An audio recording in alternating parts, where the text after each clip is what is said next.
One demographic, they say, has driven much of the GOP's gains with Latino voters. They went from Democrat-leaning in 2012. They are now being described as base GOP voters. And the media does not know what to do. The reaction that I have seen from analysts on this is they haven't had the chance to process it fully, so they're not getting nasty yet. But that's coming. They said out of all of the numbers from the recent NBC News Telemundo poll, this one stands out the most. Conservative Latinos went from Democratic leaning 2012. They are base Republican voters now. And in 2012, 49% of self-described conservative Latinos said they had preferred a Democratic control of Congress. And there were 40% who wanted Republicans in charge. So Democrats were +9. In their September 2022 poll, and this is again NBC News and Telemundo, 73% of conservative Latinos say they prefer Republicans in control. Only 17% prefer Democrats. I'm getting chills again. It's a 56-point advantage. I legit have goosebumps, and I'm not even cold. I have never seen any.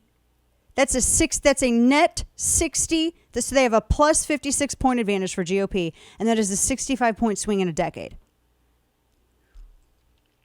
And the congressional preference, they said, oh man, this is just wild. And they looked at some of these other polls too, Wall Street Journal, etc. This goes along with every single thing that we have looked at for the past 5 years, going on 6. Because people are fed up. They are done. And I got to tell you, they're looking at so many people, and this is really across it's not just Hispanics and Latinos, it's also the Black community. People are done with this. They're done with the taxes, the inflation, the absolutely wrecked economy. They're infuriated over their kids losing, I think on average, they said like 2 academic years, basically, from everybody being shut inside. They're infuriated. It's understandable. These are everyday Americans who are fed up. And you know why? One of the other reason, too, that they're fed up is because Democrats don't treat them like everyday Americans. Don't sit here and talk a great game about coming to the United States and being part of e pluribus unum when your whole political grift is to single everyone out and silo everyone off according to ethnicity. I can't stand that. And that is how Democrats have approached politics and have increased their approach in the past decade. Well, we've got to talk like this to Hispanic voters. We've got to talk like this to Black voters. We got to talk like this to women voters, men voters. Or now they're not biologists, so they can't say that. We got to talk like this to gay voters. They have the different message for everyone, and they don't accomplish any of it. I've said this a million times before, and this is the thing that Democrats do not get. And this is, I think, an underlying, I don't know how to say I think the rejection of Democrats is seasoned with this realization. I can't go to Italy and be Italian. And I can't go to France and be French. And I cannot go to Ireland and be Irish. I can't go to Brazil and be Brazilian. Can't go to Japan and be Japanese. But anybody, when they come to the United States of America, when they enter the country legally, when they join e pluribus unum, they become American. Because America is not a religion. America is not a race.